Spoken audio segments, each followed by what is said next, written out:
Hey, how y'all doing? As you can see, got the rear brakes all on. Well, I've admitted many, many times that I'm a dumbass. Uh, I put the brake shoes on that side, and I said, "Oh, I ought to be filming this." So I went and got the iPod, put it on the tripod, and had you set up pretty much where you are right now. Uh,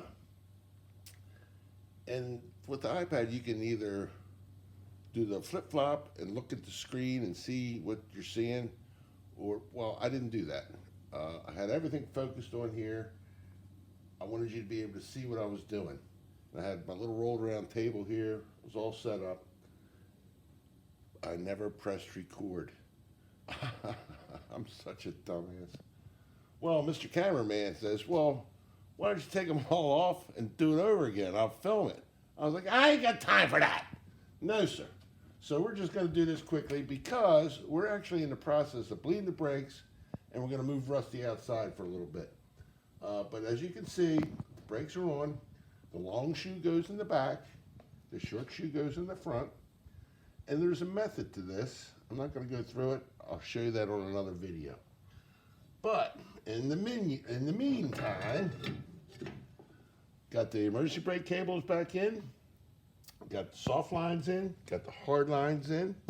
I'm going to lower it down. I'm going to show you our proportioning valve.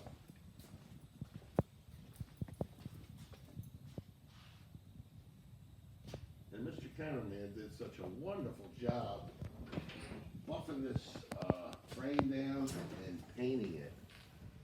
The money shot's up front here.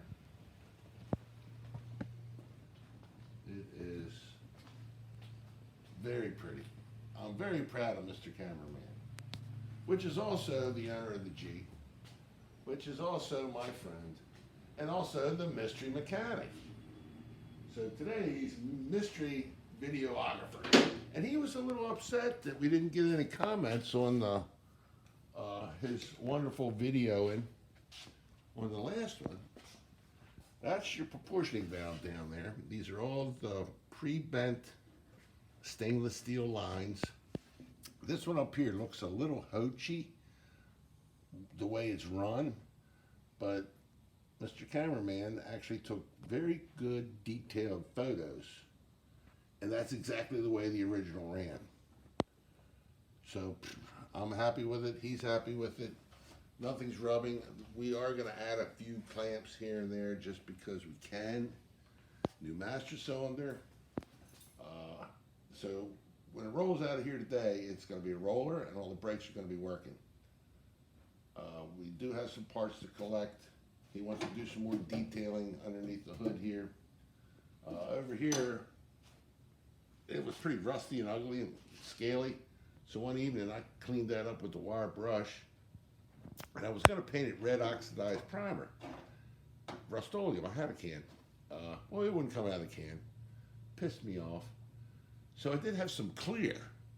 So I wanted to seal it at least, and I'm actually glad that I used the clear because it leaves that original look, cleans it up, it seals the rust in or out, whatever you want to call it. And we've decided we're going to just go ahead and clean all the way around and clear it, make it look clean. So the engine and transmission are sitting over there all dressed and ready to go, just don't got no place to go yet. We're waiting on some clutch parts, some other fuel lines. We got a new gas tank, but no sending unit and no hard lines or soft lines. So all the parts that he's got are on, and it's going to roll. I did a beautiful job on the skid plate, cross member skid plate combo. Look at that. Ooh, this thing looked like somebody rode it through a gravel road and drove it. She was nasty. The gas tank skid plate's all painted up, looking pretty. So once we bleed the brakes, we're gonna throw the wheels on. I got a couple jobs I got to do next week. I mentioned this before that my buddy has some contracting work getting done at his home. So he's going to drop back 10, take care of that. I'm going to take care of my few customers that I still have, and everybody be happy. So, this is the last time you're going to see Rusty for a week or so. So next week's video might be something different. Or there might not be a video. Ted, I'm sorry, but it's the best I can do for you. Look at that proportioning valve though. Isn't that amazing? Ah. All right, kids. I want to thank everybody for watching, and we'll see you in the next one. Give me a thumbs up.